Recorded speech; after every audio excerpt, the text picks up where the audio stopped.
Ladies and gentlemen, welcome to Abnormal Alabama, MyHauntedDolls.com. Catherine Marie, Dr. Kelsey, and Kevin, Abel's brother Kane, is here with us tonight. And we are here to present to you the most fascinating, most wonderful, and interesting things that could possibly happen anywhere on this planet. Just for you, we're going to do this. So, here, folks, the whole thing is this. That I'm gonna share a screen with you because it's very very important that you know what's happening here. All right, are we ready for this? Where is it? There we go. Here we go. You ready? All right. Do you see this screen? Yes. Does everybody see this? I see the screen. All right. So next weekend we're gonna be there, and we need your patronage there. We're going to be doing some live streaming from there as well. So what I want to share with you is that come and join us at the Alabama Comic Convention at the BJCC in downtown Birmingham, Alabama, one of the safest places nowhere. So all you say is bring your machetes, bring your pepper spray, and practice yourself to finish moves, because the United States of America is indeed a very dangerous place. But that's where we're going to be next weekend. We're going to have a booth set up. We're sharing this booth with none other than Kevin, Abel's brother Kane, and his haunted dolls. Don't forget to show up, folks. We need your patronage. Order our books. Help us pay. We had to pay big, huge money for this event. They don't give these things away, and I can't believe Kevin made me pay so much freaking money for this. I didn't make him do anything. And I'm going to have hats over here. And what's the hours? Do you know the hours this thing is? Yes. They're not open on Fridays, just Saturday and Sunday? Right. Saturday, June 4th and Sunday, June 5th. June 4th should start at 10 a.m. Saturday and go till about 6 p.m. Okay. And then Sunday, June 5th, I think is the same 10 a.m., but then it ends at 5 p.m. All right. So it ends a little earlier on Sunday. And we're not the only ones there, but we are the most important people that's going to be there. I can guarantee you that. At least that's our opinion, and our opinion is all that matters to us. You hadn't paid attention to us, have you? So welcome aboard. Now we're going to go into one other thing. Let me end this share of that page. Everybody got that, right? Next weekend, June the 4th and 5th. Sitting over there next to Catherine Marie is a DYBBUK box that 2 weeks ago, I believe, was it 2 weeks ago that we opened that up? Yes. And fascinating, interesting, and people kept saying, "Oh, what happened? Give us some results as to what it did in your house there." And so that's what we're going to spend the first few minutes doing before Kevin gets into his spirit box routine. Don't release that spirit again.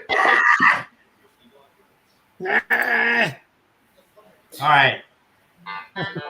So Kevin right away, of course, wanted to know, is what happened. Next morning he's wide awake and he's texting us. And it's like, what happened to your house last night? And it's like, well, for the first few days, I mean, it was just super peaceful. It was like just this great peace came over my house, and it was that way for a couple of days. Anyway, I forget exactly how long. Just total peace, like, oh, it's just tranquil. This is nice. I'm not complaining. Let's get another DYBBUK box and open it up. Jeez, I don't see what people are afraid of.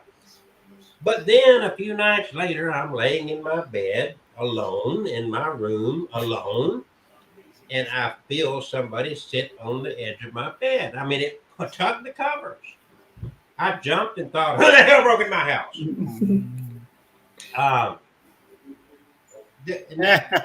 Nobody there. And that happened more than once. And that's not getting into strange noises and whatnot. And then there was something that was missing. In the garden room, we have one of those air conditioners that's in this kind of up above the window. It's one of those in the wall air conditioners, just for the garden room. And it's got a remote control. And the weather, of course, had gotten real hot, and I'm trying to find the remote control because it will only function with that remote control. I looked and I looked and I looked. I couldn't find the remote control. And in the same time span that I'm being joined in bed by this whatever and these strange noises in the house, all of a sudden, right there, showed that remote control. So I guess that spirit got hot too.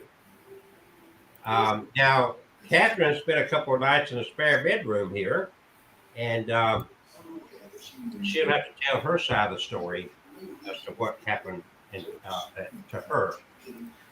Well, one night I sleep with no socks on, and I had my foot laying off the bed, and something was tickling my foot.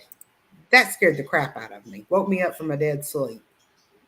Um, I've heard noises outside my window, and I've actually got up, walked outside to look and see if I could see anything, and there's nothing there because I thought, okay, maybe it's just a bush or something, you know.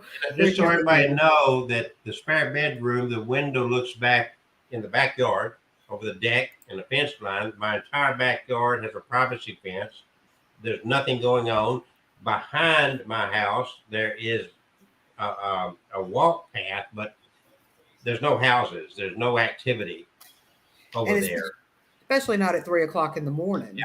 So anyway, so yes, there was some follow up, and it was scary because seriously, I'm laying in bed, and all of a sudden I feel the cover tug and somebody sit down right next behind me, and this happened more than once in the last little bit since we opened that box up. So yes, there was some activity, but not initially. Initially, like I told Kevin earlier, it was very tranquil, very peaceful. Nothing's like, oh wow, okay. Who's scared of a DYBBUK box? I am. Yeah. So there's the update, and anything else that happens, in fact, I'm trying to get Kevin to come over here with his magic boxes and cat balls and whatnot, and to see if we actually released a spirit in this house. We could do a live show about that if we can ever get Kevin back over here, and follow up on that. And we'll let you know about that. In the meantime, we're now going to turn this over to Kevin and that doll. Are you sitting on that doll? No, she's right over here. Okay, well I didn't know she disappeared and you were squirming around in your seat like you know. I'm just getting my stuff ready here. Oh, to get that stuff. He's wearing his white hat like he needs a cigar in his mouth and a little martini glass. Then he'll look like a true author. You know, the best authors were drunks and very debauched people. Look at you over there. The more that I've gotten to know Kevin, he's right there. He just hides it real well. Over there looking like Wilford Brimley on Cocoon. Diabetes. Well, I've been told I look like that guy on Jurassic Park. Isn't that who it is? Oh, Kelsey, I was just about to say that. Jurassic Park. The professor, I think it was. Yeah, he plays Santa Claus in that Miracle on 34th Street remake in the 90s. Oh, really? I never saw that. Yeah, I saw the original Jurassic Park. Was there a second Jurassic Park? Oh, God, there's 5 or 6 of them now. There's a new one. I mean, Jesus Christ, man. I don't watch television or movies. My TV stays on the Travel Channel. I would like to say one thing, and I don't like to get too involved in this on this show, but a very sad day, if anybody hadn't paid attention, in Texas, 18-year-old walks into a school and kills 14 kids and a teacher, 15. And I understand that before he did that, he had killed his own grandmother. Oh. So well, he's dead now too. I don't know if he killed himself. Well, I think the cops killed him. I understand. Well, that's the initial report I got. This is very sad. It's very sad commentary for our society today, and this is just too constant. But I don't do the thoughts and prayers thing. To me, it's a little bit too late for prayers there. but I do want to give just a moment of recognition to the horrible event and to the families that are suffering. I cannot imagine. I've lost people, but not in a traumatic way like that. And I believe these were elementary school kids, weren't they? That's what I heard. Yeah, it's elementary school. Um, and not to get too political, but the irony of this is that everybody's on a soapbox about abortion, but we can't even protect the born. And I have no answers. I don't guess anybody else does either. But anyway, my heart goes out to the family. I mean, that is to lose a child like that has got to be one of the most traumatic things to happen to a parent. And I think it was their last day of school. And so, unfortunately, it was their last day of school. I'm not trying to be funny, but I can't. Like I said, a small community. It's one of those towns where everybody knows everybody, and so anyway, just be aware of what's going on in our world today, and keep your priorities straight. Don't let all the politics and bull crap going on to take your focus away from what's really happening in our world today. That's all I want to say about that. Okay. Well, all righty. We're ready for the doll. I hope I didn't want to dampen anything, take away from that. Well, here, I'll flash my sweet kitty cat who's taking up the doll table tonight. Meow. Maddie! Meow. Say hello, Maddie. Maddie! Oh, sorry, baby. I woke her up. Kick her, just toss her. She got 9 lives. Poor baby. Oh, no, she's Look rolling. at that lazy cat. Give me a fork. I'll get that cat to move. So instead, I'm going to be, what is that? I've got the doll sitting on this side. Okay, I'll go back out there. On my book. All right, Kevin, you going back, Mia? Catherine, you stay there and listen to help him hear anything, okay? Oh. Can you do that? Can you? Because Kevin's getting old, his hearing's not too good. He's younger than me. In years, yes. Well, His body is failing, he's... Mia. Oh, man. Oh, big mouth. So I've got Miss Heidi here. For any of you horror movie fans watching, there was a movie several years ago called Heidi, a horror movie, not the Swiss Alps girl, but the haunted doll Heidi. And they used this exact type doll here, but she didn't have a hat on, and they took her eyes out and teased her hair up. But they used this exact kind of doll.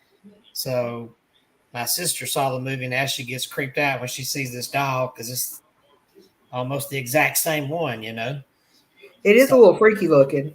And I call her Heidi because of that. But then I found out several months ago when I did a session one-on-one with her, I got some cat ball activity and some spirit box. So I'm going to turn the cat ball on. Make sure it still works. Right there in front of her. And up here, we got the REM pod and the bell, in case anybody wants to ring that.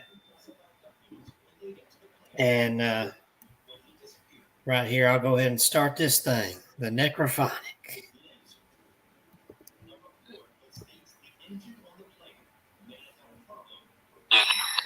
There we go. Hey. Whoa. Heidi, is that you?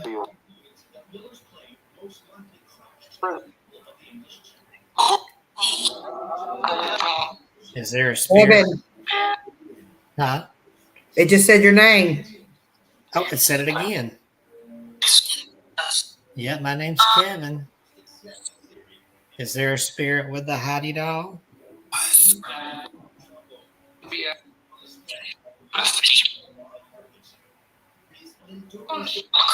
Hi, I'm hearing a little girl. I think I hear a guy. I got your favorite toy in front of your doll here, the cat doll. See, it lights up when you fiddle with it. If you want to play with that, you can. And then right up above your head, if you want to ring that bell right there, or touch on the skull up here, make his eyes go funny.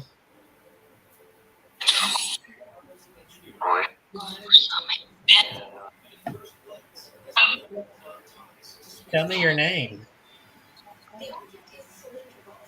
I said it's Heidi. So your name is Heidi? Hey. There's a little girl talking. Did you like the name I gave your doll, Heidi? Heard a giggle. Did you hear? Did he just say, I trust you? I think there's the ball. There's the ball. Oh my goodness. Good job. Thank you. Let me back up here. Playful Rain's in the room. Hello, Playful Rain. I know you like that cat ball. That's why I made sure to have that in your lap.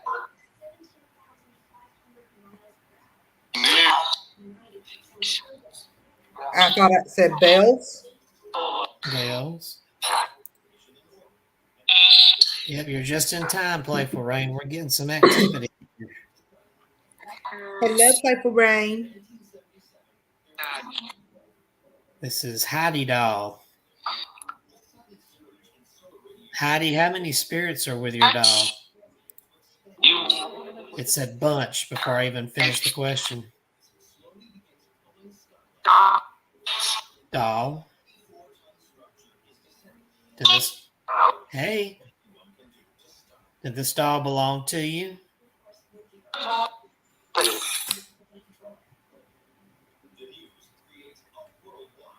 How old are you, Heidi? Oh, man's voice said 50.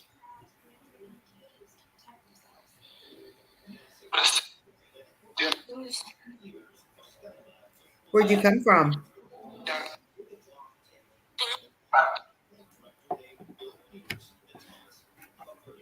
Can you tell us where you came from again? I didn't quite hear you.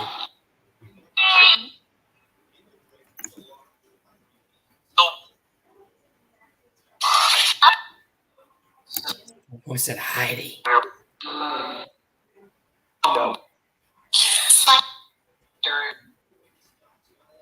Sounds like there's multiple spirits here. Can you touch that cat ball and make it light up again? Or can you make it light up?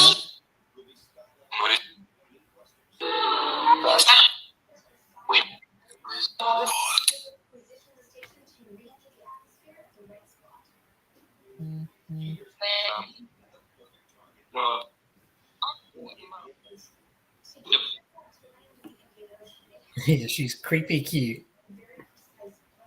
She is creepy cute. This is a doll from around 1974 when they manufactured these.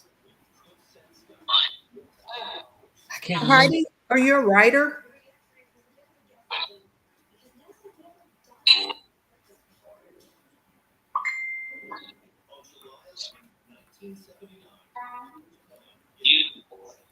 Kevin asked her if she was a writer. Were you a writer, Heidi?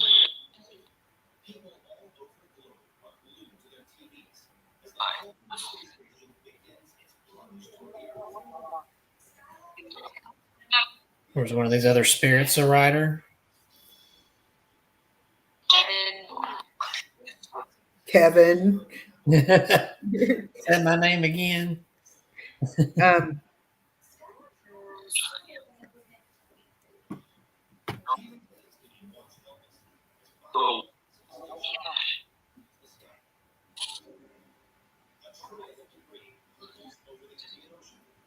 What was the last year you? What was the year before you became a spirit?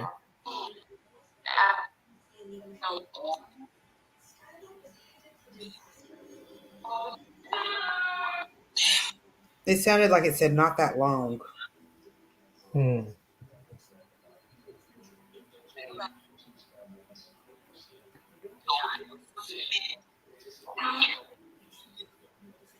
Well, I think your doll is cute. I like her chubby cheeks.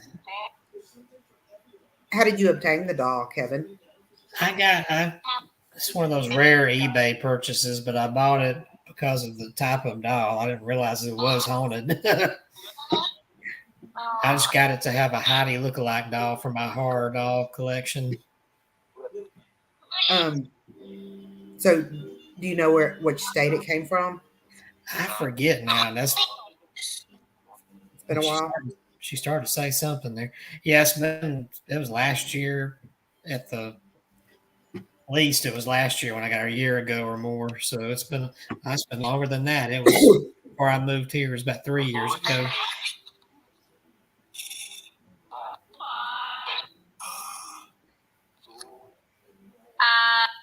Who else is here with you?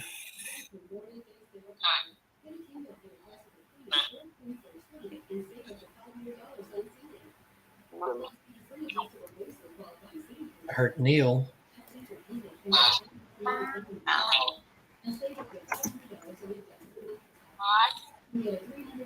Lots.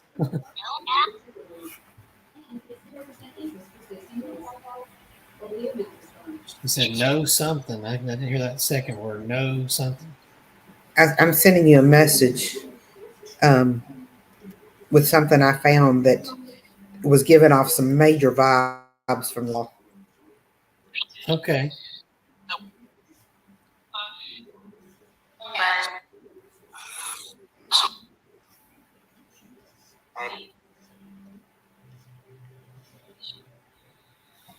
I like that little hat. Do you like your hat that your doll's wearing?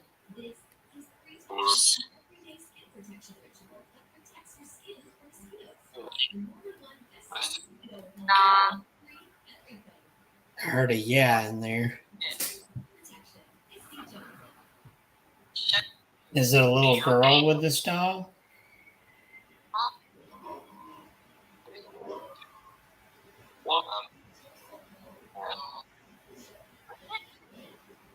If so, can you touch that ball again and make it light up?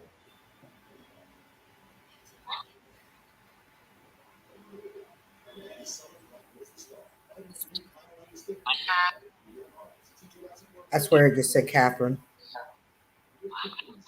Oh.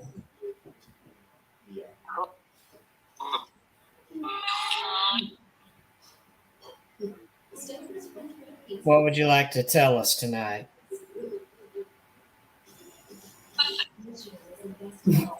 It said nothing. Nothing. You just like being on camera.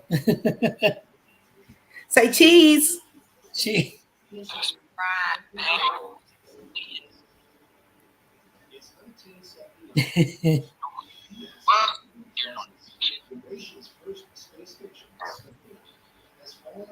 the skull doing anything?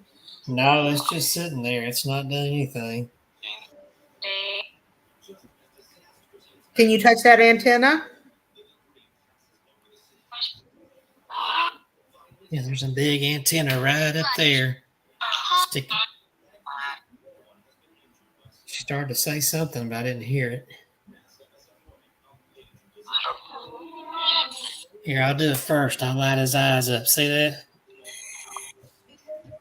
Kevin only lights one eye up. Yeah, let's see if we can light both of them up.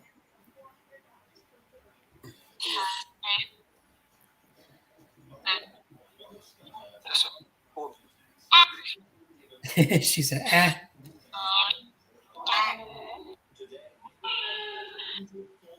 I'd get the K2 meter out for you because I know you played with that, but this computer would just set it off anyway, so we wouldn't know you were playing with it. I think that's what she played with last time, that and the cat ball. Was that a sneeze? Bless you. It sounded like a little girl sneezing. Did you sneeze?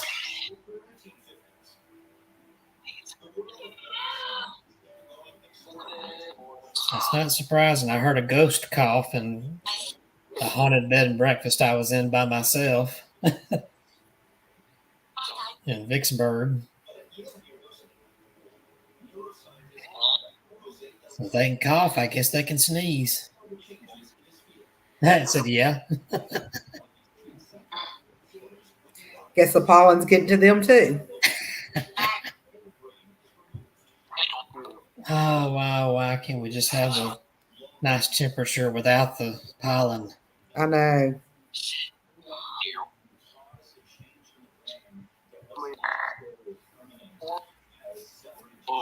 We just got a few minutes here before we talk about our stories. Do you want to say anything?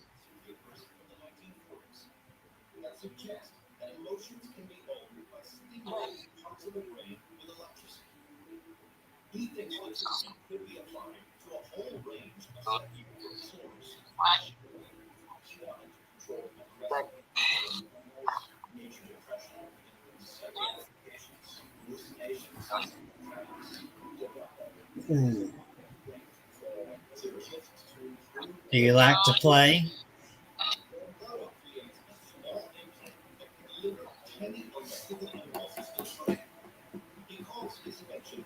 Is Kevin good to you, Heidi?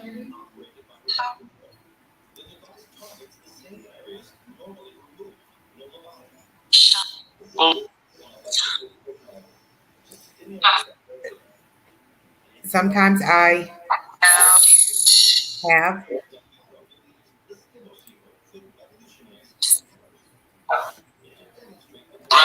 I heard a yeah and a no. There better not be a no in there because, you know, I keep your doll right there front and center next to my TV. Do you like where your doll sits?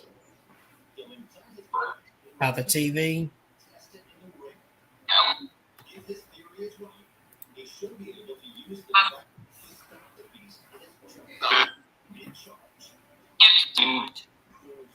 I heard a yes in there.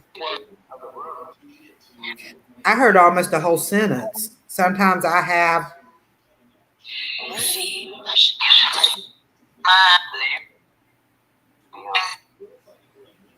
Sounds like it just said I have fun. Oh, I'm glad you have fun. Do you like to have fun with Maddie over here who's still sleeping her head off? Lazy cat. Excuse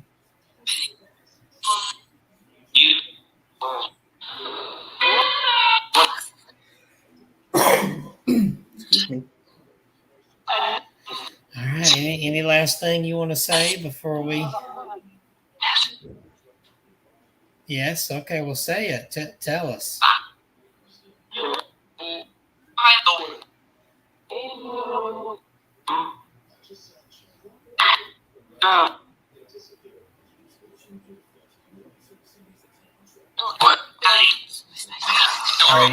Are you happy?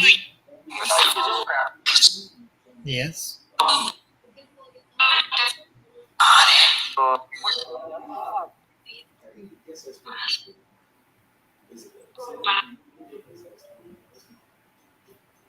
You just have to let me know if there's anything you need.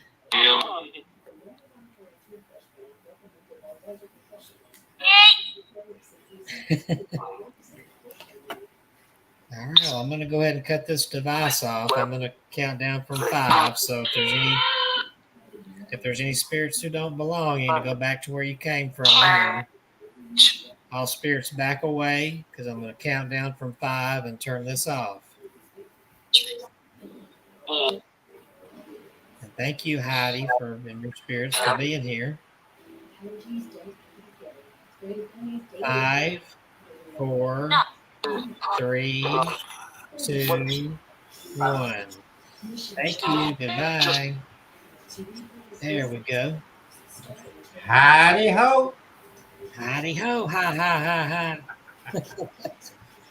So now, ladies and gentlemen, we've talked about the occurrences that took place after the opening of the DYBBUK box. If you missed that, go back and listen to it. I don't feel like telling the story again tonight, but it's there at the beginning of the show. Kevin has done his wonderful Heidi spirit box session, and from what I could tell, there were some names that came about. Yeah, there were some. It said Catherine's name, said my name several times. Did you find out what Heidi did? Was she a painter, an artist, a writer? What did you find out? I don't think it answered the question, did it, Catherine? She never did. She Never never did? did. I was thinking, yeah, like the box, but yeah, she, the spirit never did say. So Kevin, what are we going to do now? Well, I thought we were going to talk about the missing 4229911. Well, get Whatever you call it. 97654321411s and let's talk Yeah. about them missing people. And I believe they're all from national parks. Is that correct? Yeah, all these stories I have here are national park stories, and I want to say one of them in here is from the Appalachians here, not far from us. All right, Catherine, for Playful Rain's sake, I'm going to back out and let you repeat the story that we started at the beginning because I don't want to say it again. Tell her what happened. For a while, we had several days of just nothing, absolutely nothing. Like we were like, let's open up another DYBBUK box because there was nothing happening. And then Kelsey was at his house. I mean, in his bedroom, asleep or laying in bed. I don't know exactly what he was doing, but he said it felt like something was sitting on his bed, and it actually pulled the covers off of the corner of the bed. It's okay, you're late. And then I was in my room, which I stay in the spare bedroom occasionally, and I was laying down on the bed, and something was tickling my foot. And then I've had something outside my bedroom window. There's no trees, no bushes, nothing there that can make any noise. There's a fence all the way around. I don't know. Well, we're going to keep you posted. But there were at least twice that I recall in the middle of the night. I was home alone, and my house is secure. But bottom line is I literally got woke up with something kind of sitting behind me on the bed, and it moved the bedspread and whatnot, and it was like oh, I turned nothing there, more than once, and some strange noises, and it was not my stomach, so I don't know. But so we're gonna keep posted on that for sure. In the meantime, let's go to. We're stealing Politis show 411 missing cases, and this is the Kevin Abel's brother Kane version of missing 411. And we're getting prepared. Playful Rain, we're gonna do this one more time, just one more time right here. Got to do this. Don't go anywhere, Playful Rain. I know you're not in town, but you need to share this. You need to spread the word. The good word. Where is it? The good word here. Where is it? Where did it go? God dang it. We got lost. We got lost. Kevin, just tell her what we're doing this weekend. I can't find it. Well, not this weekend, but the next weekend, June 4th and 5th. Yeah, next weekend. Yeah. We're going to be in. Well, I don't see the picture of it here. Anyway, we're going to be at the Alabama Comic Con in downtown Birmingham at the Civic Center, BJCC. And there we go. We'll be there from Saturday, June 4th, from 10 a.m. to 6 p.m. and Sunday, June 5th, from 10 a.m. to 5 p.m. Lots of stars, including us, will be there. We are the biggest stars. Maybe not that well known, but in a girth, we're biggest.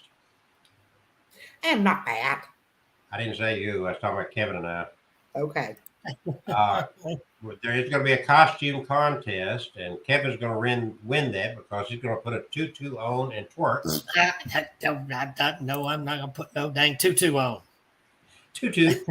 But anyway, and for those like Playful Rain that's so far away from us, we're going to do some live streaming for you, Playful Rain. And there'll be a lot of fun and activity. And yes, Kevin will be twerking. I already predict that because he gets very excited and his butt just starts moving automatically when he's twerking. It's like a dog wagging its tail, you know. Now he's calling me a dog. No, a sweet dog. Cute little puppy dog with a fuzzy tail. And that tail goes swoosh, swoosh, swoosh. Oh, we got somebody else here. Who is it? Yeah, Love You to Pieces is in here. Look at that. Another dog. Yeah. Okay. Update real quick. Abbreviated version. We've told it twice on the show. You people kind of showed up late. We'll do it one more time because you did show up. The first few days, it was very peaceful, very quiet, very tranquil. Nothing happened, period. Then all of a sudden, the middle of the night, I'm in bed in my house alone and something tugs enough to wake me up at my bed covers and sits down. There's nothing there. This happens more than once, and then there were some strange noises. I'd get up and inspect, and the house is secure. There's nothing going on. So yes, things happened that had never happened before in my home. This is not one of those old colonial homes. This is a newer house. Then Catherine has been over and she stays in a spare bedroom. Catherine, your side of the story. Okay, I sleep without my socks on and I hang my feet off the bed. I know you're not supposed to do that, but something woke me up in the middle of the night tickling my dang foot. I can't stand my feet to be touched. So the ghost knew I can't stand my feet to be touched. But anyway, whatever it was, that it was tickling my foot. And then there's a lot of noises outside my bedroom window. There's nothing there. There's no trees, no nothing.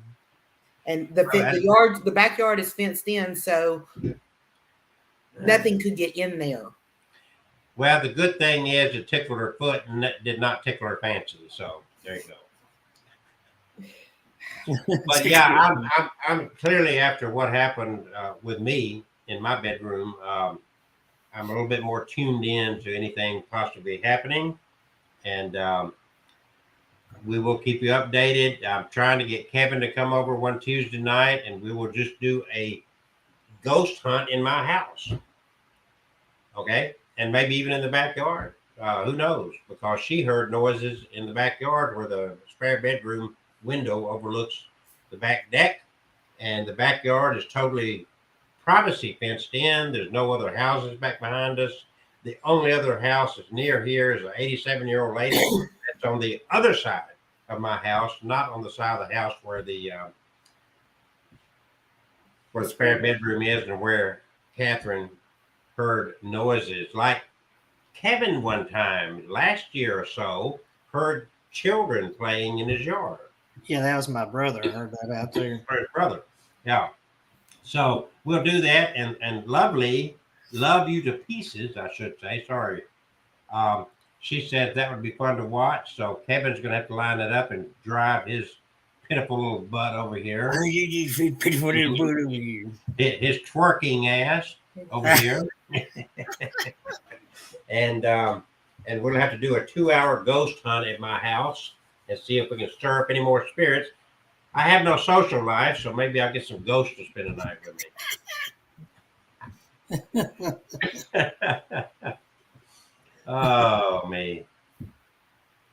So now let's get on with the show. We'll wait. Now somebody else is going to show up. And what I do is DYBBUK Box. Should have just recorded it and just hit a play button. How about this? I got an idea. How about I bring the DYBBUK box so you guys can see it? Kevin, get it in gear. To the Comic Con. Oh, bring it to Comic Con? Yeah. I mean, Who's Huh? seen a real live DYBBUK box before? Not many people I have. saw a real dead one time. Oh no, that's different. I'm sorry. Yeah, I don't think that'd be a problem to bring it to the con. And I'll make a little display thing That's one that's open. if I have time, and we'll lay it out there and lay the contents out and let everybody see them. Ooh. I'll have it I'll have it in Ziploc. Remember, Ziploc, strong enough to hold a spirit. They're gonna give me a promotion, you know. Strong enough for spirit, pH balance for a woman. Yeah. Okay, one more little thing that we got to do right before we get into the 401 run stuff. So hold tight here and let's do this thing. Okay, you ready? And go. Yeah, you wish that you lived as long as I Oh, come on. wish. I wish. Oh, okay. So Crazy Girl said you need to do a little twerking. I ain't twerking. There you go. This ain't that kind of show. Yeah, it is. Okay, so ladies and gentlemen, before the show ends, Kevin is going to do his Miley Cyrus impersonation. Party like it's what's her song? Party what? Party in the USA. Yeah. Oh, he knows it. Come on, let's go. I could say play on Magic 96 all the time. Just Kevin, come on. Go ahead. Stand up. Stand I'm up. singing Miley Cyrus. And do you really want me wiggling my big fat butt? Absolutely. You got some strange interest over there. Has he ever claimed to be normal? I would think my future. Kevin don't play his flute anymore for us. I Big think old rock. twerking while you play the flute, that's got to rock. Oh gosh. I'm too big to do. I'm too fat to do twerking. Oh, no. You'll bust it, baby. I'll bust my pants, yeah. What's that other song? Let's see about. Why is this video so long? I like big The mother can deny. That's a Crazy Girl. Why do you want me wiggling my thing? Why do you want me wiggling my thing? Why do you want me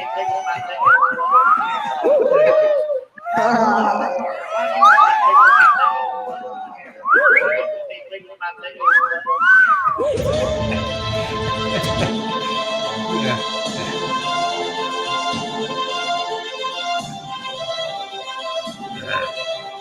Okay, we had to get out of the way. By popular demand. By popular demand, my ass. Yep, it is your ass. I went and got my hat This that is- everybody yeah, needs to see on with me. This That's is what true. we're looking forward to, the 4th and 5th. Darn. Kevin publicly twerking. I'm not going to publicly twerk anymore. I'm bringing my big flat screen TV to bring with us to play videos, so that'll be going. Hey.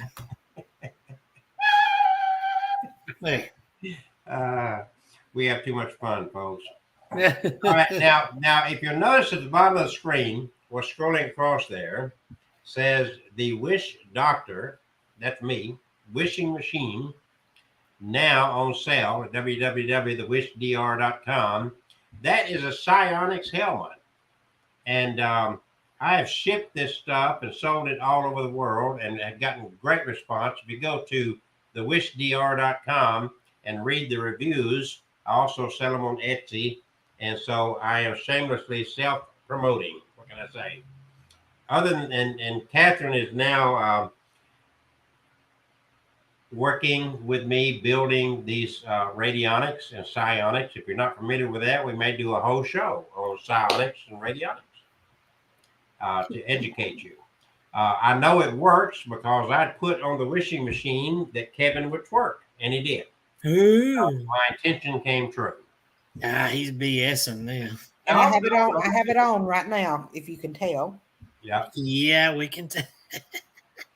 See, it's illuminated inside there. So it's working. And I can assume right now that she's wishing for Kevin to play the flute and twerk again. No, I'm going to play. I'm going to twerk again. I'm Show them wishing the for. antenna on the back of it.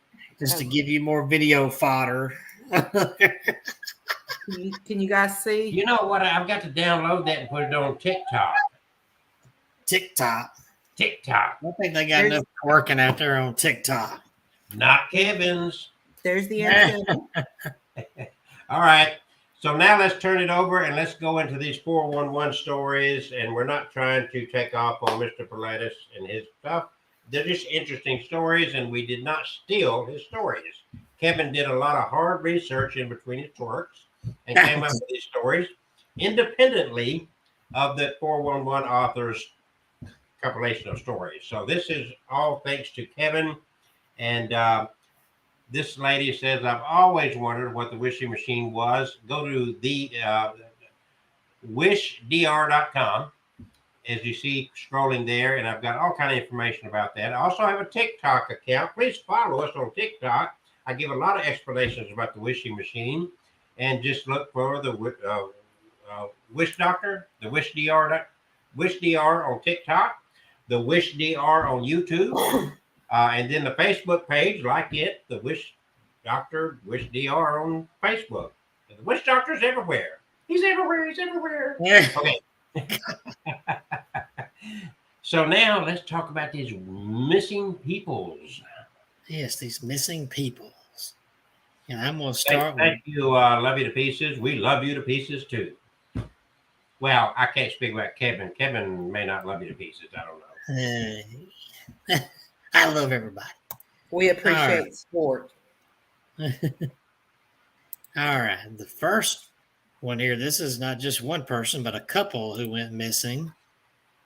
Glenn and Bessie Hyde, who were married. What's funny? We just talked about Heidi, and now we're talking about a family named Hyde. Ooh. Yeah. Oh, wait a minute. I did add her picture over here. Oh, you did? Okay. Who's this? Who are we talking about?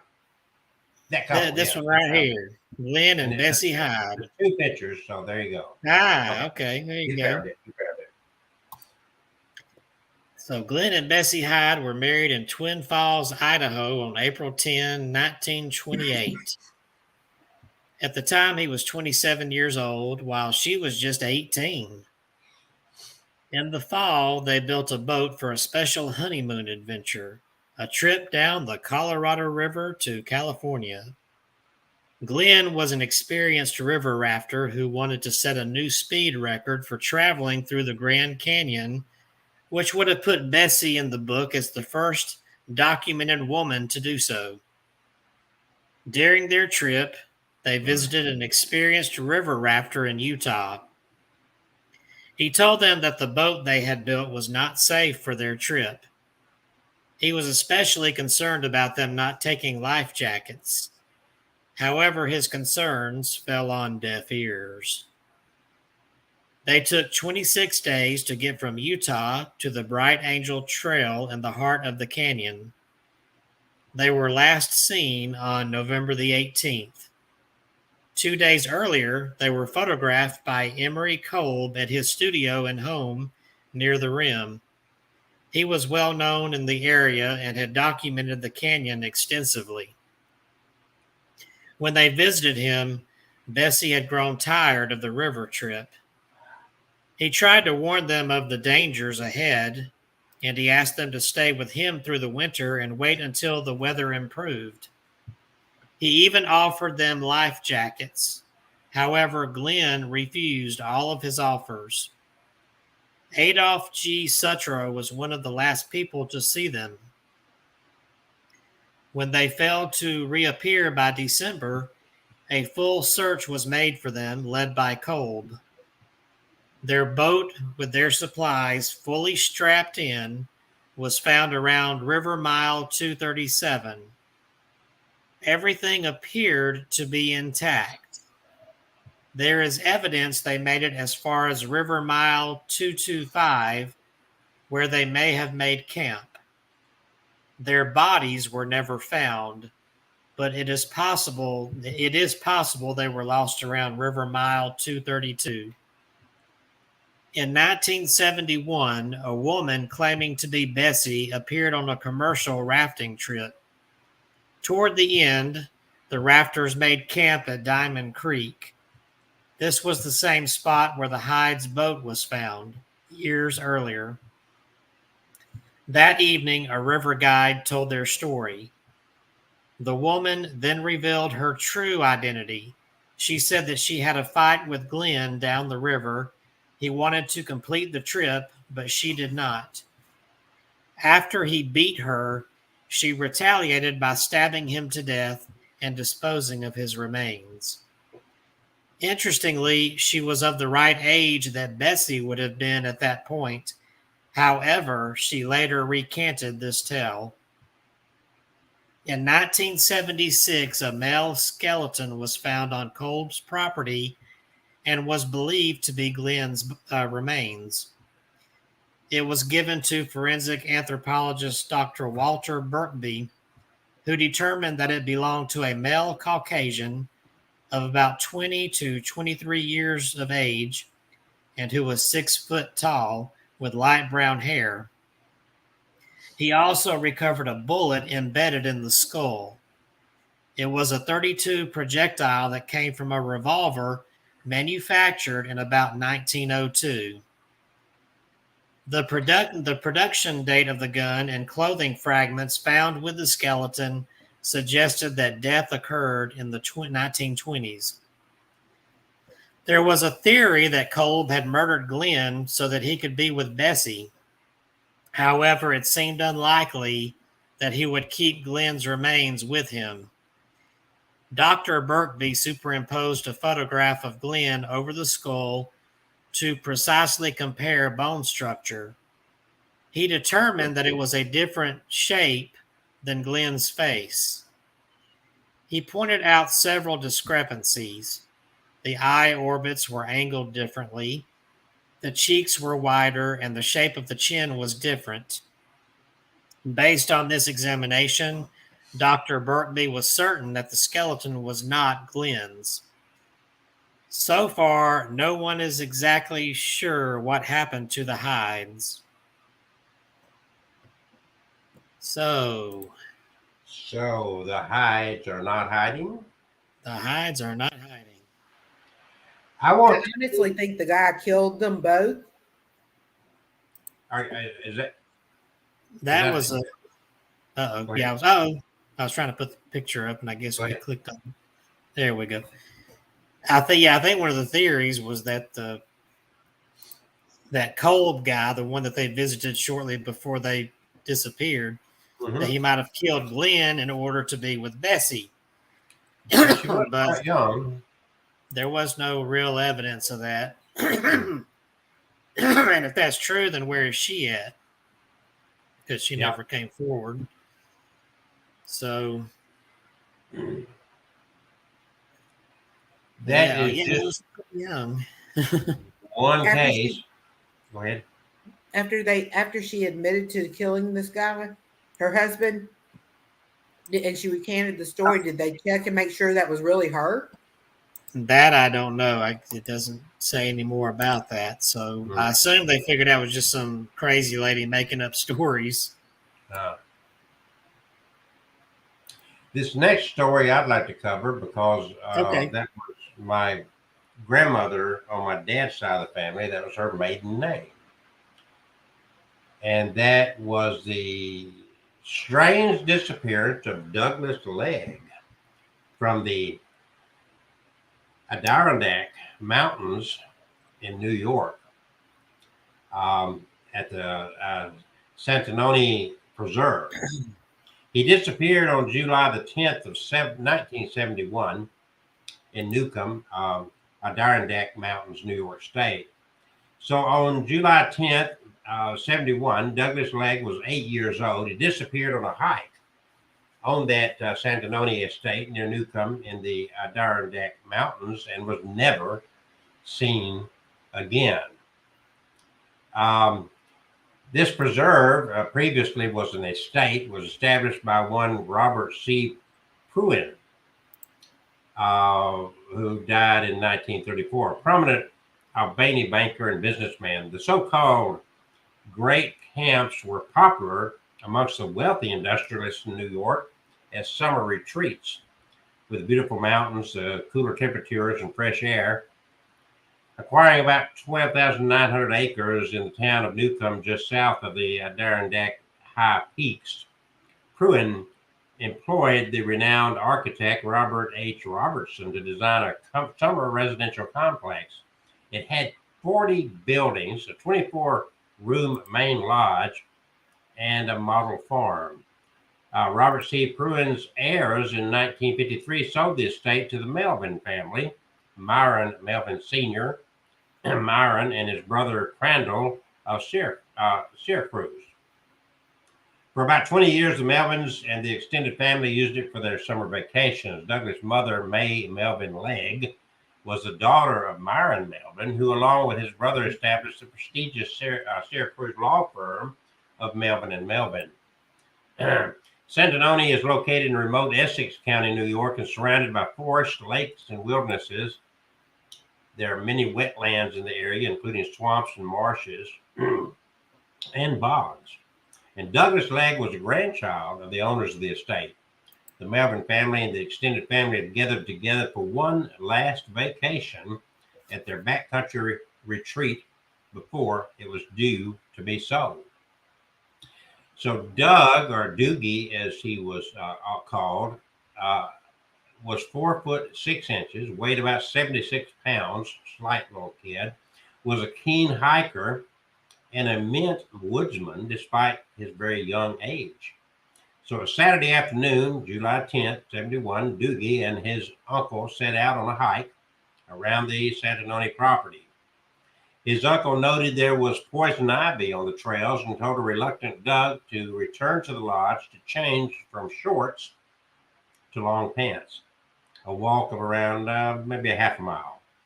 He passed his older brother and cousin about 50 to 60 yards from the main lodge building, but he failed to return to his uncle and was never seen again. That evening, as the temperature dropped, the family called the state police, and locals from the town searched for the body throughout the night in the local area, including in Newcomb Lake. The next day, a formal search was started by forest rangers using dogs. Helicopters were deployed, and the U.S. Air Force Base in Plattsburgh sent planes equipped with heat-detecting infrared FLIR. At the height of the search, close to 1,000 volunteers were scouring the area. The wilderness terrain with swamps and bogs, dense forest, and fallen trees made the search more dangerous and, of course, very difficult. It was also hampered by the lack of coordination with one officially in charge, no one. During the S&R effort, the weather deteriorated with heavy rain and falling temperatures to around 40 degrees, which of course added to the dangers for Doogie as well as for the searchers. A bloodhound found a scent, but it was lost at the edge of a swampy pond, which was subsequently drained and dragged. Nothing was found. Then sneaker tracks were found about 2 miles away at Ward Pond on the 5th day of the search, but the rain had washed away any chance of dogs picking up a scent. A week after Doogie had disappeared, the family hired an elite search team. Remember, they were very wealthy, of over 20 mountain men from the California Sierra Madre Mountains, again to no avail. After 6 weeks, state police finally called off the search. In 1993, a woman claimed that Doogie had been kidnapped and killed by her relative, and his body dumped into a lake in Lewis County. Officials searched the dry lake bed only to learn that the woman was a psychiatric patient suffering from false memory syndrome. Then, around the same time, a man came forward to report to officials that he had come across a small skull and partial skeleton in 1973, which he believed to be human. He and a friend were hunting and became separated as he chased a deer across a peninsula leading to a 21-acre island in Newcomb Lake, approximately 1/2 mile from the lodge. He didn't report it in 1973, he said, because they did not know about the case at the time, and he had been on leave from the Navy for 4 days and not where he was supposed to be. He later reported to it when his friend heard the news reports about the renewed search for Doogie based on the woman's false story. The man traveled from his home in Montana to show investigators the area where he found the remains, but unfortunately, they found nothing. The remains would now be tobacco colored and buried under inches of sediment and moss. And since only a general location could be given, authorities only searched the most likely area, which was about a 50 by 50 yard area. The story fits with the last known sighting of Doogie, who was possibly attempting to follow his uncle around Newcomb Lake. Police had the theory that attempting to follow his uncle, he walked across the peninsula and thinking he was still following the lake shoreline, became disoriented and lost on the island. The island was searched at the time of the disappearance, but it was hampered due to the dense vegetation in the area. If Doogie did not become lost, he may have fallen to foul play, or he may have run off on his own accord and then drowned in a bog or swamp. The family, not wanting to return to the scene of the tragedy, quickly contracted with the newly formed Adirondack Conservation Committee of the Nature Conservancy to purchase the entire Santanoni Preserve. The furnishings were removed, and the conservatory then resold the property to the state of New York for incorporation into the State Forest Preserve. For 2 decades, Camp Santanoni buildings were inadequately maintained by the state, since the intent, as required by Article 14 of the New York State Commission, was to remove improvements in order to return the Santanoni Preserve to forever wild conditions. Today, Santanoni Preserve has been restored to its former glory and is designated a Natural Historic Landmark, requiring a 5-mile hike to gain access to the buildings from the closest road. The main lodge and most of the outbuildings were renovated by the Adirondack Architectural Heritage under the administration of the NYDC and its preservation officers.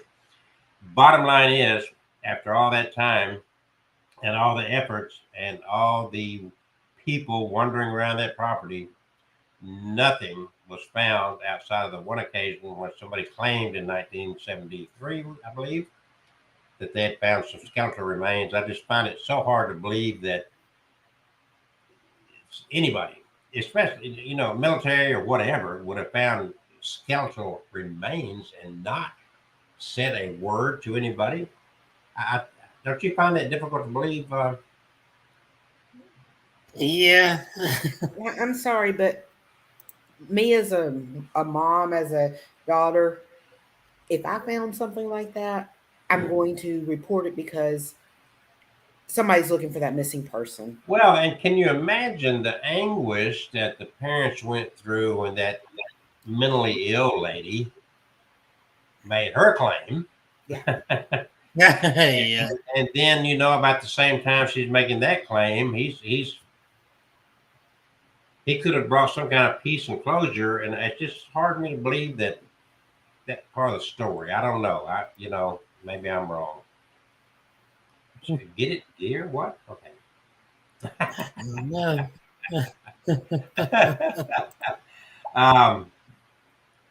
So anyway, folks, that's where we are on that story. That was Douglas Legg, upstate New York. And I'm sure that Kevin has another one in store. It's 8 o'clock. We've been on this thing for an hour already. And again, Kevin and I and Catherine will be at the Comic-Con, BJCC, downtown Birmingham, selling books and wishing machines and Sonics helmets and posing for selfies with our fanatical friends that literally rip our clothes off and throw money at us. And especially when Kevin starts twerking, the crowds will gather around. And I just wanted to give y'all an update there. The death toll has gone up. 18 children now and 3 adults. Oh my God. It was 14. There's 4 more kids. Yeah. This is insane. And 2 more adults. And did he kill his grandmother? I don't know. I haven't read into it. I just another side note of interesting thing is the whites from Florence, Alabama, the convict white who was not related to the correctional officer, female white, and she helped him escape, and they ended up in Indiana. The motel room that they spent their last night in, people are reserving that room to spend the night in it. Have you seen that, Kevin? No, I've not seen that. They are lined up, and you know, I guess for some people, I could see if they had died in that room. But they say that room is booked well in advance because everybody wants to see. I think it was room 150. I've stayed in Rick Nelson's room. Well, yeah. And he didn't have, there's the last night he stayed in there, but I mean, he was a famous person, but Infamous. Stayed in the stayed in his room, the room that he stayed in the last night he was alive. And remember, I had a little activity happening on my computer at that time. So there is a possibility that them staying in that room. If it's your last night, you know, Kevin is well versed in this stuff. I don't know as a ghost or a spirit would particularly be hanging around where they died. To me, they would be more likely to hang around their last moments of happy life. Yeah. What do you think, Kevin? Yeah, I would think that too. Most of the time it's that kind of case. Every once in a while you get activity around where somebody was said to have died, but it's mainly and a lot of times, you know, that's not concentrated to that spot where they died. Like, look at Elvis. He died in his bathroom, but they don't see his ghost sitting on the toilet. They see his ghost. Well, I don't know. Nobody gets to go up there. They see his I ghost. guess the question to ask whoever is taking care of the property, I would ask them. I say, well, is there a lot of toilet paper getting used in that bathroom? Do you hear it flush by itself? Or maybe perhaps him singing "Oh," and they're in the bathroom. Is it a hunk of burning love? But yeah, it seems like they're drawn to where they were happiest, and sometimes they appear in the point of life where they were happiest. Like there's that little Mistress Chicken in South Carolina in the house, Rice Oak Plantation in Mott's Corner. She lived a ripe old age of 80-something. But when she came back as a ghost, it was as a child. Yeah. Because they say she had sort of a rough patch in her childhood, so they feel like she probably wanted to relive that in her spirit life. And that's why they see her as a little girl and not an older lady.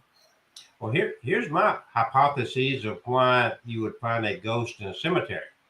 I used to work at a funeral home. And, it's like, why would a person hang around their grave? And it finally hit me that when you go to a cemetery, you're not dealing with a spirit of a person buried there. You're dealing with a spirit of a person who used to come and visit a grave there of their lost loved one. Yeah. So if you were the father of, and your wife died or your son died or whatever, and used to, like a lot of people do, they're mourning real bad, and they spend a lot of time going to the grave of their lost loved one, and then you eventually die. For some people, that's a happy moment to be. That's the closest association they would have. Yeah. So I don't know. That's just my theory. So I don't know. You don't have to agree with me, but I know I'm right. You're right. Yeah, we are a very violent nation. It always gets me that I've got a neighbor that says, I can't believe we're not doing anything for Ukraine. It's like, we're not doing anything for ourselves. Sorry. If you go in Alabama, we got a website called al.com. That's where I get my local news from. I don't like to watch TV much.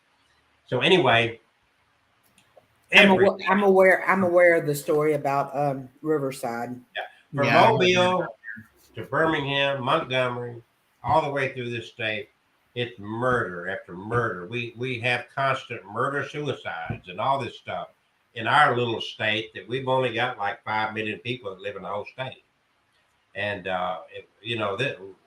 you don't have, oh, I wouldn't go to Mexico. It's like you go to Birmingham, but you wouldn't go to Mexico. Have you been paying attention to what's going on in our own country?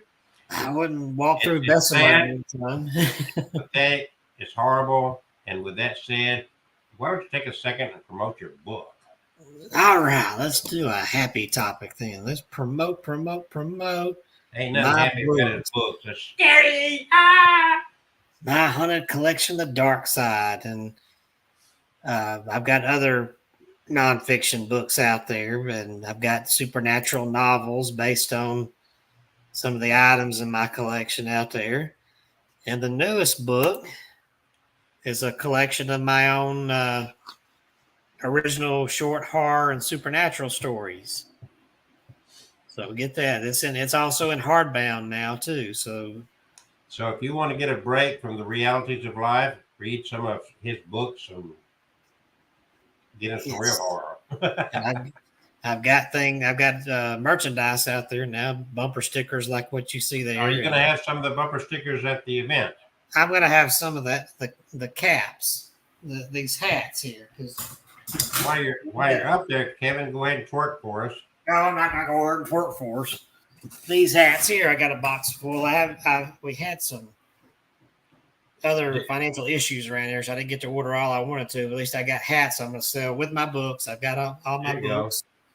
We're going to have fun, folks. And also, if we run out of stuff, we'll take your name and number and your payment information and get it off to you in the mail promptly. Yeah. So there you go. All right, you ready to go back? Don't forget that I might have the doll with us that we're going to be giving away, the haunted doll.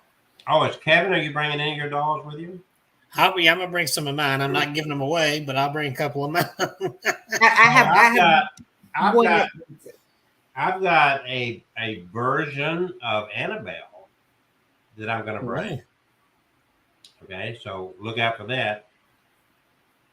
There'll be some interesting things to see. Not everything's going to be for sale. Some of it's going to be to view. Yeah. We're not going to sell Kevin. Nah. I'm for sale. I'm just not cheap. Okay. I was going to say, if the price is right.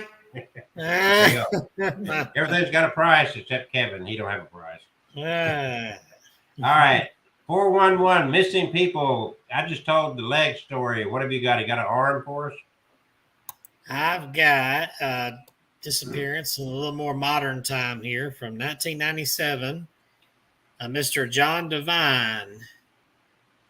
Mr. Devine was a 73-year-old hiker who headed to the Olympic National Park in Washington on Friday, September 6, 1997 for camping and hiking. He was said to be an experienced hiker and had intended to go climbing the 6,796-foot high Mount Baldy in Olympic National Forest. Got a picture of it here. There we go. Using the extremely steep and rugged Maynard Burn Trail. He failed to show up after the hike as planned on September 7, and his family reported him missing to the authorities. John was never found, and the search was curtailed by a fatal helicopter crash while looking for him. So it just gets worse there. But first, who was John Devine? John lived in Sequim, and he was in excellent physical condition for his age, although legally blind in one eye. He had hiked long distances by himself in the Olympics before. He was last seen on the afternoon of September 7 while hiking along Gray Wolf Ridge on the park's north side. He had been camping since Friday night with a friend near the Mount Baldy area, just outside the park boundary in the Buckhorn Wilderness area of Olympic National Forest. He was carrying snack bars, but did not have any other gear or food with him. During the search, a Bell 205A1 rescue helicopter crashed and killed 3 people and injured 5 others at the 5,000-foot level of Mount Baldy, 20 miles south of Port Angeles. It fell shortly after taking off from the mountainside. Kevin Johnston, age 35, who was the pilot of Springfield, Oregon, a former flight instructor with an 18-month-old daughter, and Rita McMahon, age 52, a search volunteer who trained dogs to help with rescue missions, and Taryn Hoover, age 31, a seasonal park employee, were the three people killed. Robert Feldman, age 27, of Mukilteo, and Cynthia Stern, age 24, of Port Angeles. Another passenger, Heidi Peterson, age 32, of Port Angeles, was in stable condition in Olympic Memorial Hospital in Port Angeles. At the time of the crash, weather conditions deteriorated as snow and cold have swept through the mountainous area. A dozen searchers continued to comb the Weller Creek area looking for John, but they were brought out before dark. Jason Berry, age 23, in his second year as a Park Service volunteer, said, "It's steep and rugged. The bushes are super thick, and it's tough to walk down the drainages." Sergeant Don Kelly of the Clallam County Sheriff's Office, which coordinated the search with the National Park Service, said if he was walking around up there, we would have found him by now. And if he had fallen down and hurt himself, he probably would not be alive. The search was called off on September 13, 1997. Unfortunately, John Devine was never found. Another strange disappearance in the Olympic National Park. And that was really, unusual that not only do you have this man disappearing, but you've got the helicopter crash with people who were trying to search for him, crashing into the mountains. So you just had tragedy left and right there that day. And he still has not been found. Never been found. Never been found. We have a recent case up in Tennessee of a child that just basically vanished off the face of the earth. I don't know if you guys are familiar with the Summer Wells case. I don't know. Her mom and grandmother and her were out gardening, and the mom sent her. Summer wanted to go play at the house, so she sent her into the house, and she went in later to check on her, and she just wasn't there. They couldn't find her anywhere. Still haven't found her. No, I mean, like, no sign of her at all anywhere. My theory is that she had been swimming earlier in the day or the day before. My theory is she had like a dry drowning, and she passed away in her sleep or something, and the parents got scared and got rid of her body. That's my theory. Yeah. Do you remember the story? The little boy disappeared, and they found him sometime later, and he claimed that a bear or something had kept him warm. Yes. Very familiar. I think I remember that. All kind of interesting stories out there. Kevin, what was the name on that last one you gave? That was, what did I say, Levine? Let's see, John Devine. John Devine. So you've got a little baby picture over there for Alfred Edwin Beilhartz. Yes. Disappeared July the 3rd of 1938. Pardon me? There we go. He's so precious. Yeah. So on July the 3rd, 1938, the Beilhartz family took advantage of the Independence Day weekend to go camping in Colorado's Rocky Mountain National Park. This little boy, 4-year-old Alfred Edwin Beilhartz, was to vanish that day, and to this day, no sign has ever turned up.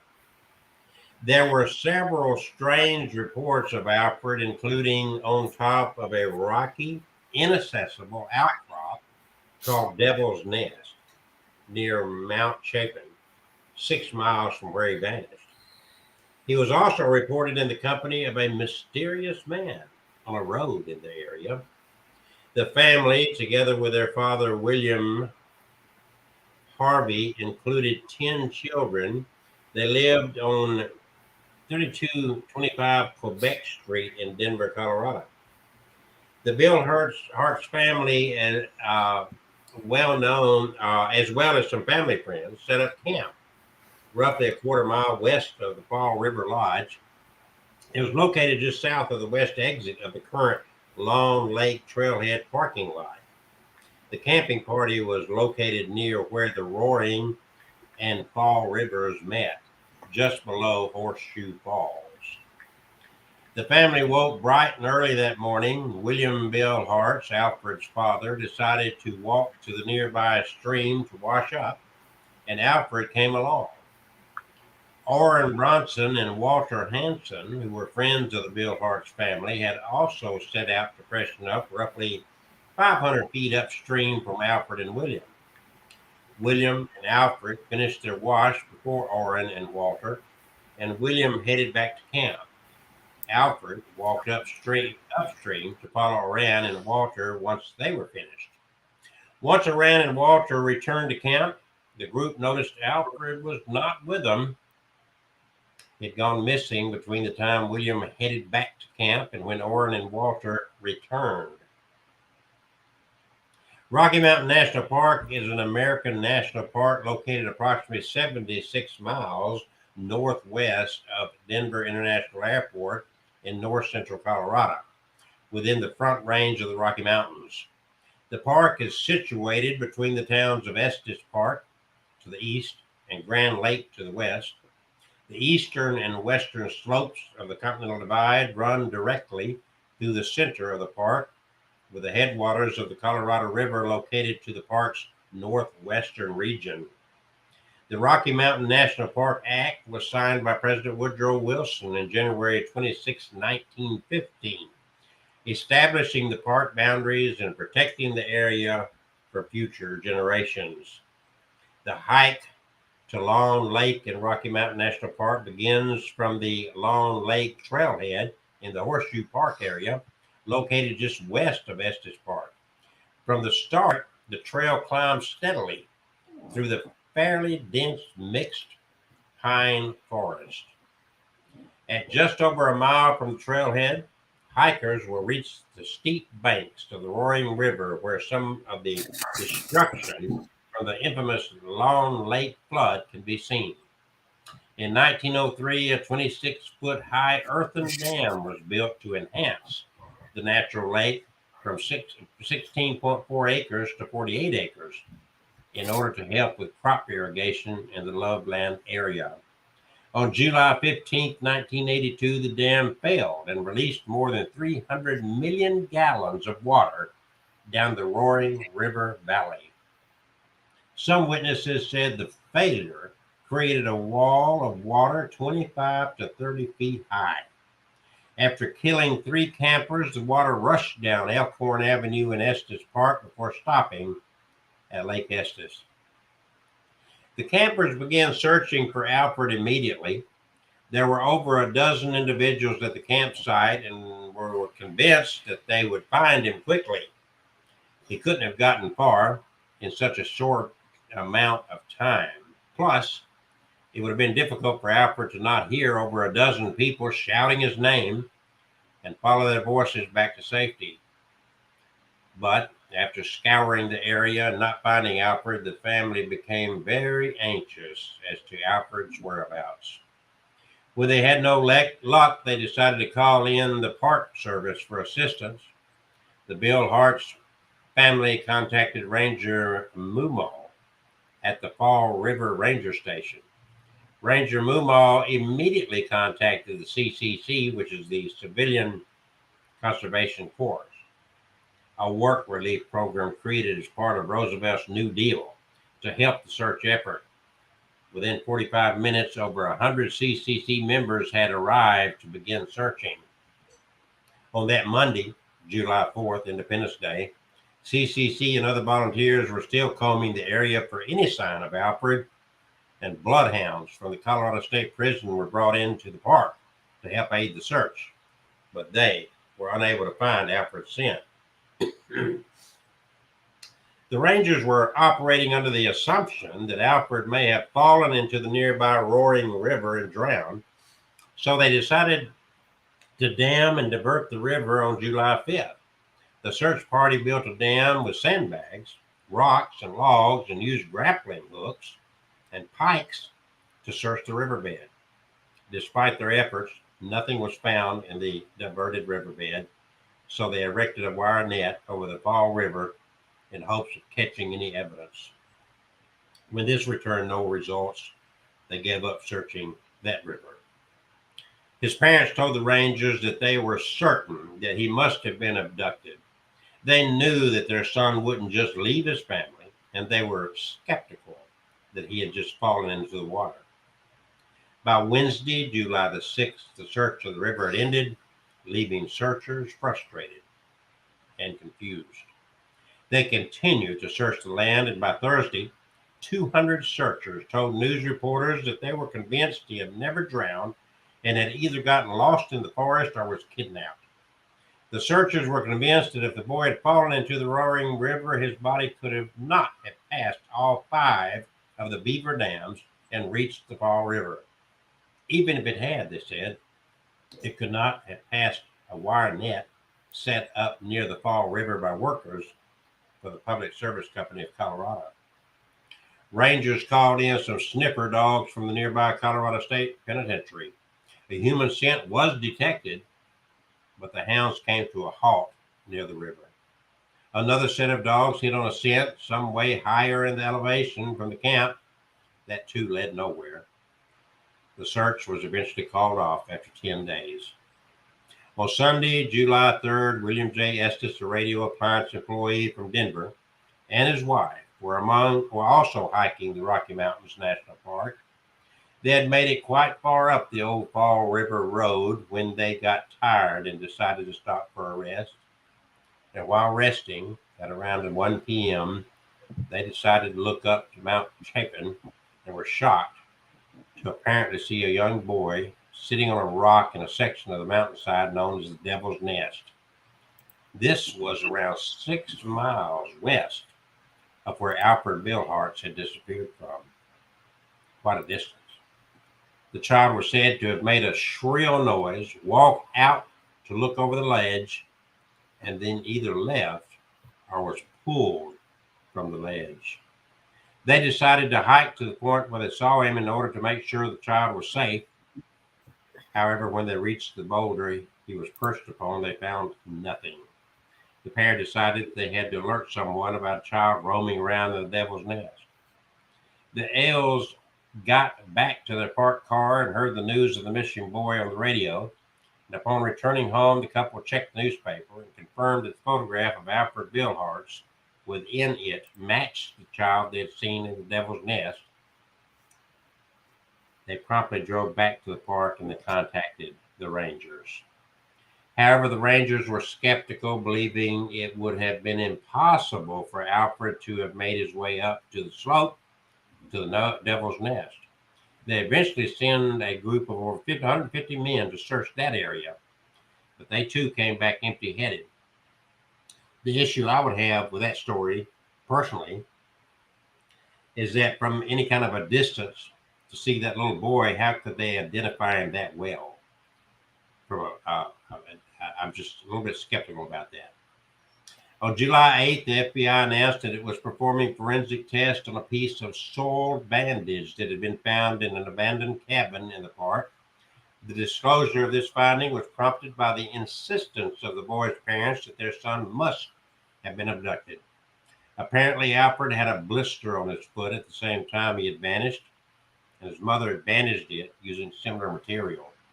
On this same day, a woman by the name of Mrs. C.A. Lynch, who lived in Big Spring, Nebraska, allegedly saw Alfred and a mysterious man walking along a highway together as she and her husband were driving from Big Spring to Ogallala. She didn't know until the next morning how important her sighting was when she was reading the newspaper and saw the photo of Alfred.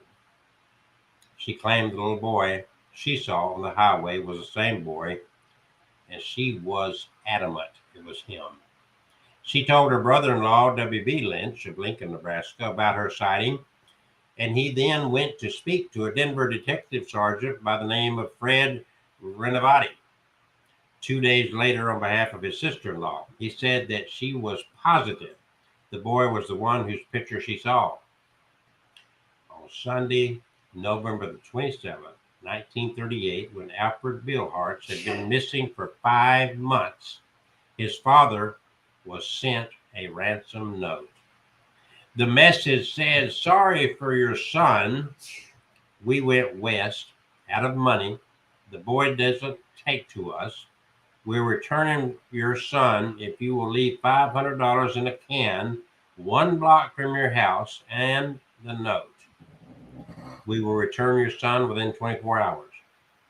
However, by November 29th, the police were fairly certain that this was a hoax, and the next day they issued a statement to confirm they had investigated 2 possible suspects.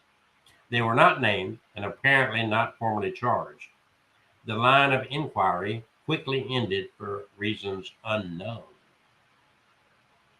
So, what happened to Alfred Billhartz? Well, he could have drowned in the river. Roaring and Fall rivers were well searched. Perhaps he was missed. Abducted. The family always believed that Alfred was taken. Was the ransom demand genuine? If so, was the sighting on Devil's Nest on Sunday, July 3rd by William J. Ills and his wife mistaken? Did they hear and see an animal instead of a boy? How could a 4-year-old hike thousands of feet in only a few hours? Foul play? Was the boy accidentally killed by the family and the evidence covered up? Was Alfred killed by an unknown predator? No one knows. But what we will do at this point is follow Kevin into our next story. Oh, follow me into the next story. This next story involves a child, too. This one is very eerie. Not only does it involve a disappearance in the park, but a reappearance. And this is right up our alley because it's got a little bit of a supernatural angle to it here, or at least people think it might because it's just strange. So let me go ahead and start this story of the eerie disappearance and reappearance of one Catherine Van Arst. Not a Catherine. Not our Catherine. This is a different Catherine as seen there in the picture. Among the many cases of vanishing people on record, some of them seem to stand out as particularly odd. Some of these cases attract about them numerous weird clues, and there are even some occasions in which the missing suddenly comes back, although this does not always solve the mystery. On occasion, these reappearing people bring with them a whole myriad of new enigmas, with the victim missing time, unable to express where they have been, or appearing far from where they started with little explanation as to how they got there. One such case is that of a little girl who vanished off the face of the earth, only to reappear and make her disappearance even stranger than it already was. Located in Washington County near West Fork, Arkansas, in the United States, Arkansas is not too far from us here in Alabama, is Devil's Den State Park. Ooh, how about that name? Devil's Den State Park. A lot of devils in these stories. A 2,500-acre wilderness area that is a magnet for tourists in the region.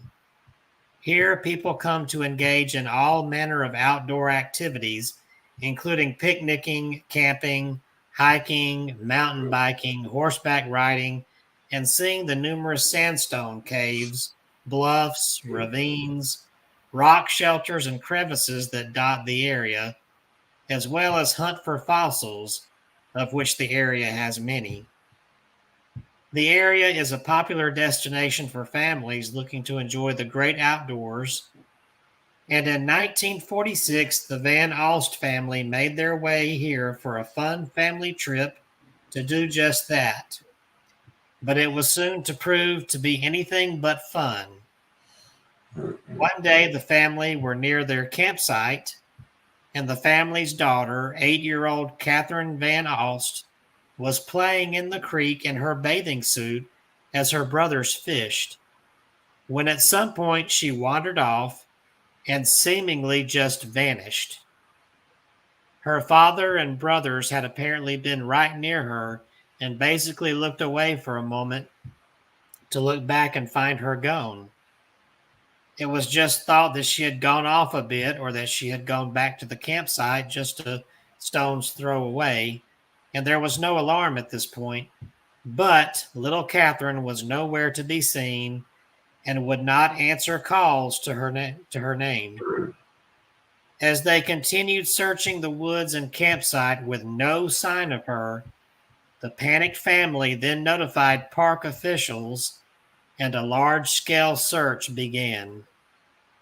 Searchers launched a meticulous, methodical search of the entire area for several square miles, with every moment that went by seen as critical, since the girl was barefoot and dressed in nothing but a bathing suit, hardly the sort of attire appropriate for being out in the woods.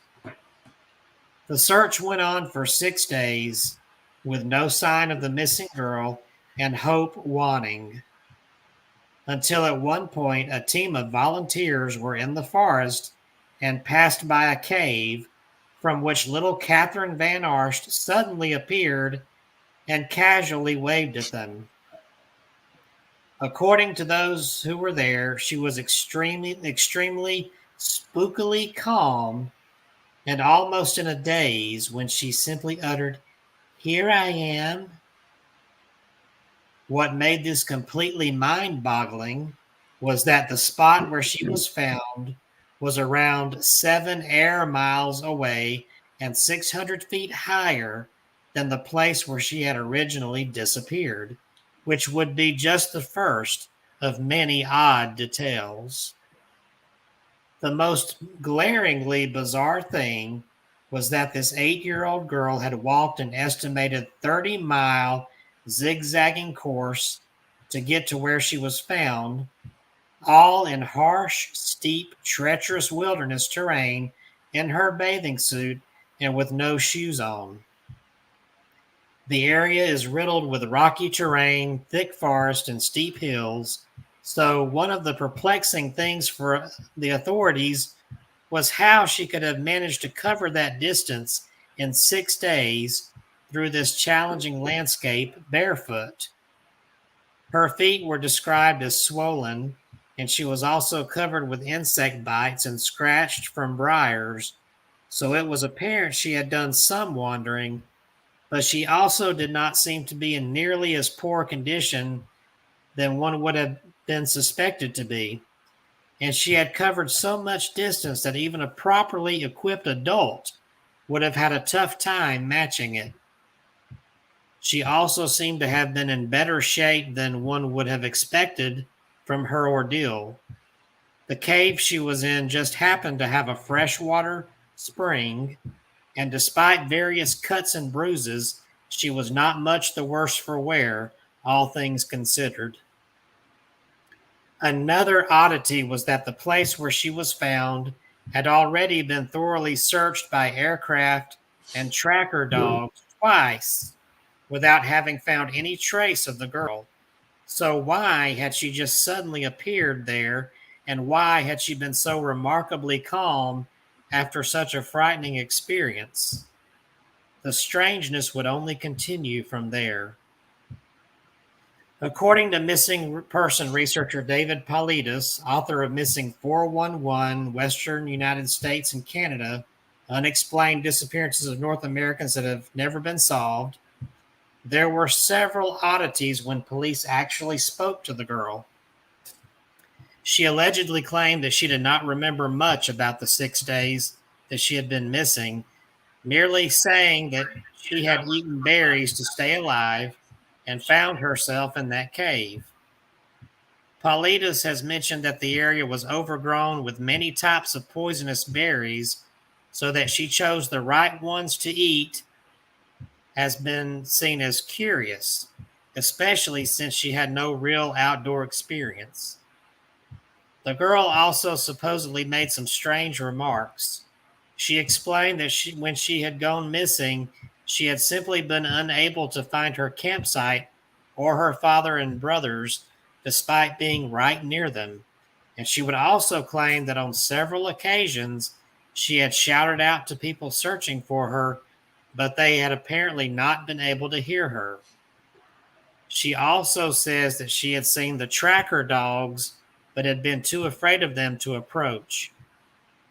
According to Paulides, she also made the strange mention of how she had slept in, quote, warm grass, end quote, on the first night she went missing, without elaboration on what this cryptic statement meant.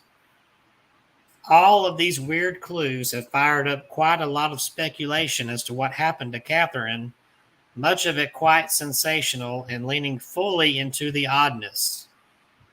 One is that she was lured away from her family by strange, unexplained forces, and possibly even carried to where she was found and taken care of by these entities.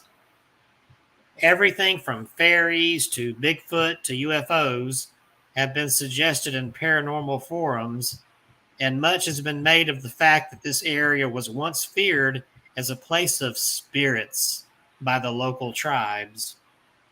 Yet there has been some criticism as to how the case has been presented, that the more outlandish elements have been emphasized to make it more mysterious than it really is. However, all of these seemingly strange clues and the fact that a little girl in a swimming suit was found alive after 6 days in the wilderness have managed to keep this case making the rounds, generating plenty of discussion and debate. What happened to this girl? Is this all explainable, or is there something more to it? No one seems to really agree on what the right answer to that might be, and the case has remained a mystery. So what do y'all think of that? From Fayetteville, Arkansas to Bennington, Vermont.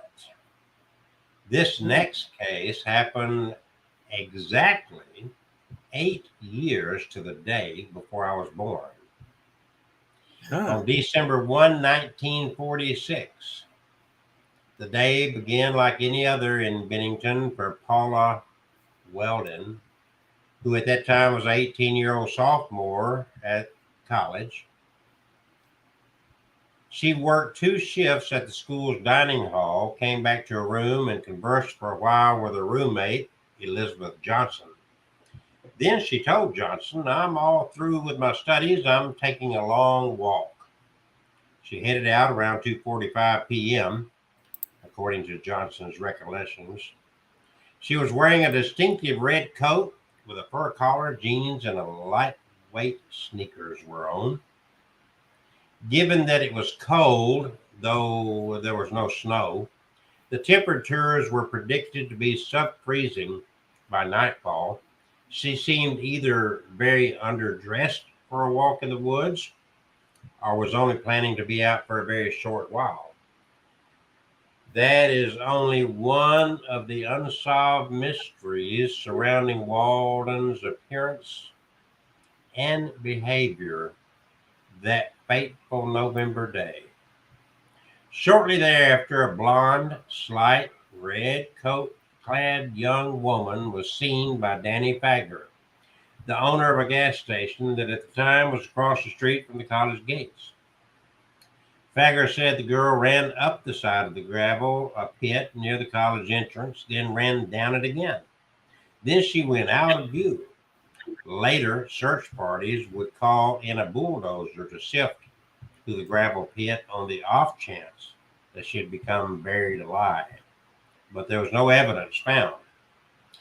Just prior to 3 p.m., Lewis Knapp of Woodford picked up a girl hitchhiking on Route 67A, which was just outside the college entrance. His description of her matched Weldon. When climbing into his truck, the girl nearly slipped, and Knapp warned her, "Be careful." No further words were spoken between them until Knapp let her off near his driveway, which was on Route 9 near the long trail where the girl had told him she wanted to go. After thanking Knapp for the ride, Weldon headed for the trail. The next sighting of the girl was roughly 45 minutes later in Bickford Hollow, where several residents reported seeing her headed to the trail. One was Ernie Whitman, a watchman for the Banner, who warned her about heading up into the mountains dressed so lightly and at such a late hour. She continued on anyway into the woods and out of sight forever. Night fell and there were no signs of Weldon anywhere. Johnson, her roommate, was reportedly very nervous, but chose not to inform college authorities until the next morning when college president Lewis Webster Jones was notified of Weldon's disappearance. He in turn called Weldon's parents to see if she'd gone home for the weekend. Weldon's mother reportedly collapsed from shock and was confined to her bed while her father, W. Archibald, headed straight for Bennington from his Stamford, Connecticut home to commence a search for his missing daughter. Weldon's father arrived in Bennington and immediately organized a large group of volunteers from all corners of the community, including local residents and members of both Bennington College and Williams College. Classes at Bennington were suspended so that all students could participate in the search. By the evening of December 2, however, the college students had reportedly become frustrated with what they saw as an incompetent search, and they shared their criticism with Weldon's father and President Jones. Weldon, an engineer who was well known in his home state, used his influence to call in state police from New York and Connecticut. At the time, Vermont did not have its own state police force, and the search for Paula Weldon was unfortunately disorganized and lacking in resources. Vermont did have a state investigator by the name of Almo Franzoni, and within days of Paula's disappearance, he was put on the case. He, along with representatives from the New York and Connecticut police departments, then took over the search. Those who had been volunteering to comb the Glastonbury wilderness for Paula switched their efforts to raising money for a reward. Collectively, they raised $5,000, which 60 years ago was a hefty sum of money. Their efforts would be to no avail, however, as the days went by and there was still no trace of Paula.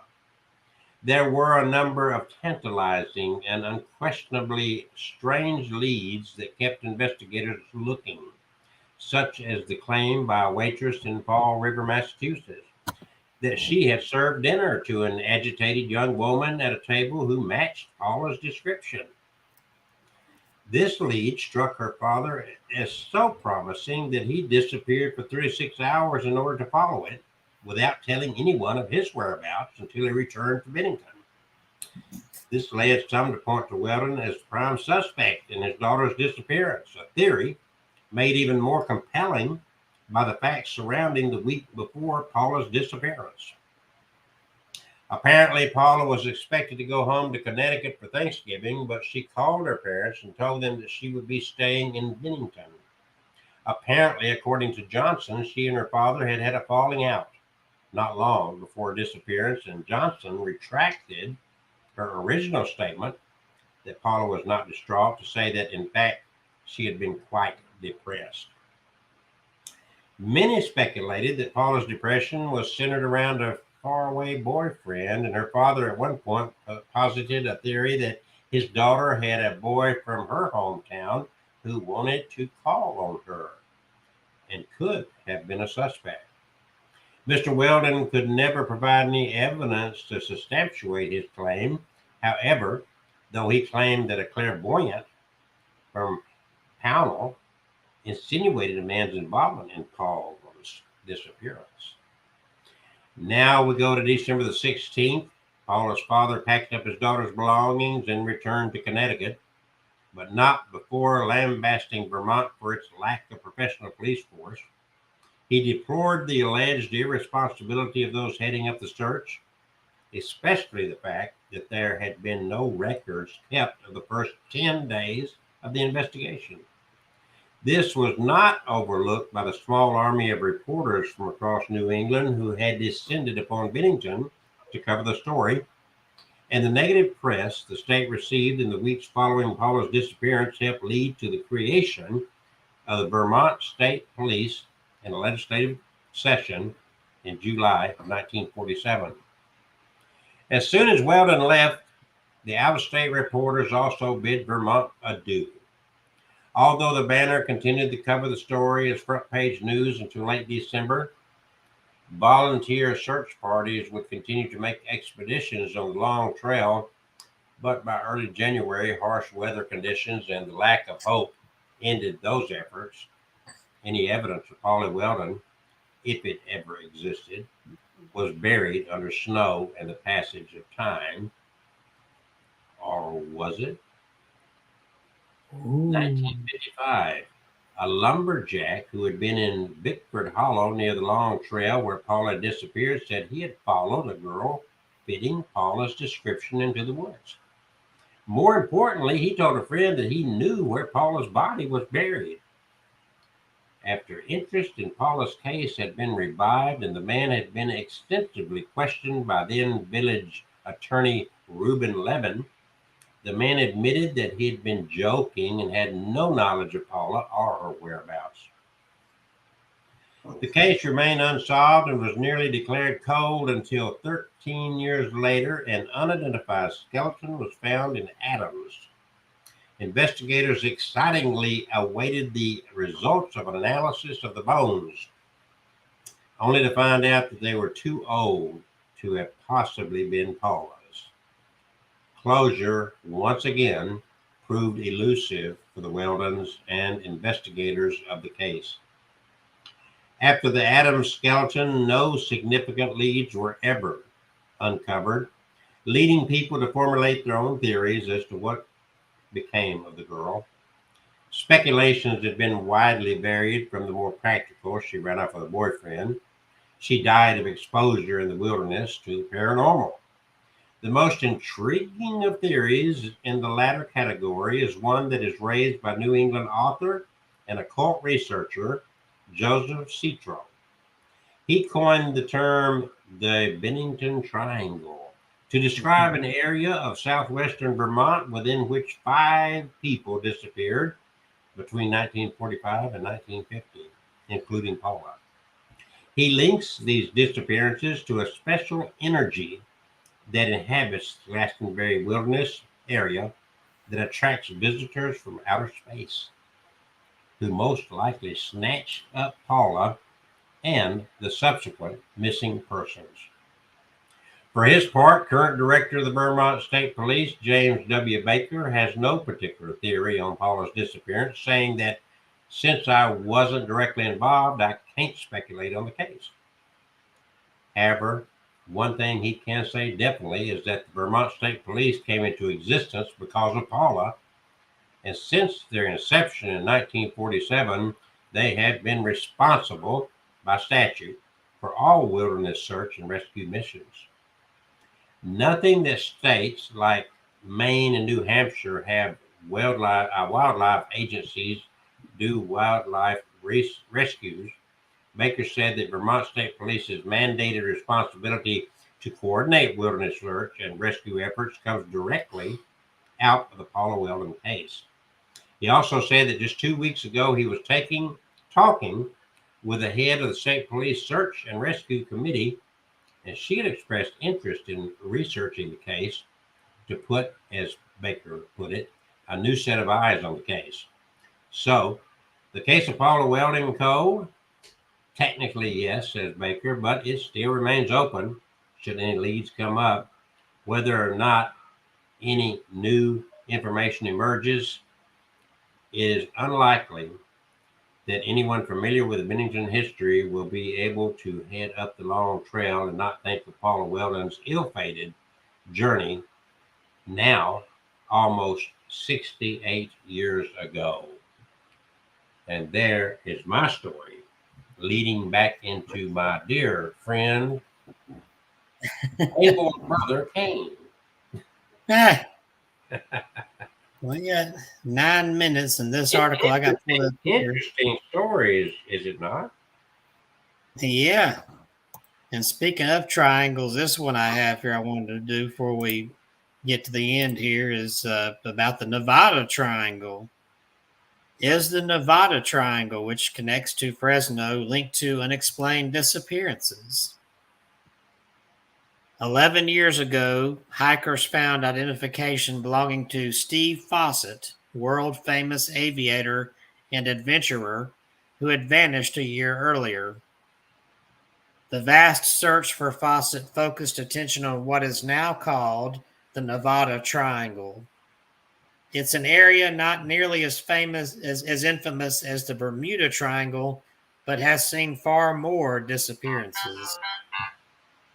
In 2007, famed aviator Steve Fawcett flew out of a landing strip in northern Nevada and vanished. For months, searchers combed the rugged mountains looking for Fawcett. What they found were 8 other plane wrecks no one knew about. By one estimate, 2,000 planes have vanished in the last 60 years in what pilots call the Nevada Triangle, the vast area between Las Vegas, Reno, and Fresno. That averages out to about 3 planes per month, far more than have ever disappeared in the more infamous Bermuda Triangle. Scientists have determined that strong winds from the Pacific create a powerful downdraft when they cross the Sierra, strong enough to slam small planes into the ground. But many of the aircraft that have gone missing weren't small at all. A 524 bomber and other military craft among them. Powerful winds and treacherous weather are major factors in why so many planes crash or vanish in what's called the Nevada Triangle, but it's more than just planes that disappear. It's also people. Then I pulled out a map of Nevada and California and almost fell out of my seat because the largest cluster zone we've established is in that Nevada Triangle, and there's 2 other cluster zones also in that triangle, said David Paulides, investigator and author of Missing 411 books. For 9 years, former police officer turned author David Paulides has scoured through about 20,000 missing persons files. Based on very specific criteria, he's whittled them down to about 1,200 seemingly inexplicable mysteries, people who vanish under unusual circumstances. In a series of books, Missing 411, Paulides has identified dozens of clusters, many of them national parks or forests, where the number of missing is way out of the ordinary. 3 of those clusters exist within the Nevada Triangle, including, at the top of the list, Yosemite National Park. There's no concrete one item that can say this is causing that, and because of no tracks, no scent trail, no witnesses, we've had people say it's got to be UFOs. It's got to be reptilians, Bigfoot. It's got to be this. In reality, I don't think you can say it's just one thing, Paulides said. Often the missing vanishes into thin air, while with other hikers. Dogs are unable to pick up any scent. There are no tracks. Small children who vanish are found a day later, many miles away over mountain ranges. Human abductions and animal attacks are ruled out. For years, Paulides requested lists of the missing from the National Park Service, but was told they don't keep any such list. More recently, Yosemite officials have opened up. It might be 10 years later you find a shoe, a piece of clothing, said Scott Getteman, Yosemite National Park Ranger. Paulides has investigated cases closer to home, including the 1966 disappearance of 6-year-old Larry Jeffrey of Henderson, who vanished while with his family on Mount Charleston, and a 1977 case of a missing woman near Tonopah. Some have tried to link the mystery to the Area 51 military base, but that facility is far to the east of the Triangle's boundaries. While speaking to a national conference of search and rescue experts, Paulides was addressed by a pair of state troopers. They said, "Dave, you're talking about things that nobody in this room wants to talk about. Everybody knows it's going on. Everybody here faces it, but nobody wants to talk about it." So I thought that was an interesting addition to your. Yeah, nobody wants to talk about it. Well, I say we call it quits there. It's 4 minutes till 9, and that way we won't. Yeah, it's 2 hours we've been on. I am already tired. Tarred and feathered. So, I'm sorry. Tarred and feathered. I built this amazing psionic helmet. Be sure you order it off the DYBBUK.com. Okay. Look at that. You can go mining in that thing. I don't know that I would want to. I like these helmets. Yeah. I'm going to actually try it out along with a wishing machine this week because I've got one that I'm building out. Okay, so what needs to happen is everybody needs to go to the wishdr.com, and they also need to go to YouTube and go to the YouTube channel, the Wish DR, and also to TikTok, and also to Facebook, same name all the way across the board. And you can get a lot of very interesting and detailed information as to what this is all about, if you want to know. And also you can reach me at 888-501-6689, and I'll be glad to talk to you about it, just to enlighten you. If it may interest you, and it may not, but if you don't know, you can't decide. And again, next weekend, not this weekend, but the next weekend, the first weekend of June, the 4th and 5th, we are going to be at the Comic Con at BJCC in downtown Birmingham for 2 full days, 10 o'clock till it ends on Saturday, and I think 10 to 5 maybe on Sunday. Yes. And please, if you are in the vicinity, drop by and get a selfie with us and get a book or whatever. And at the very least, we'll be doing a little live streaming and checking in on the internet.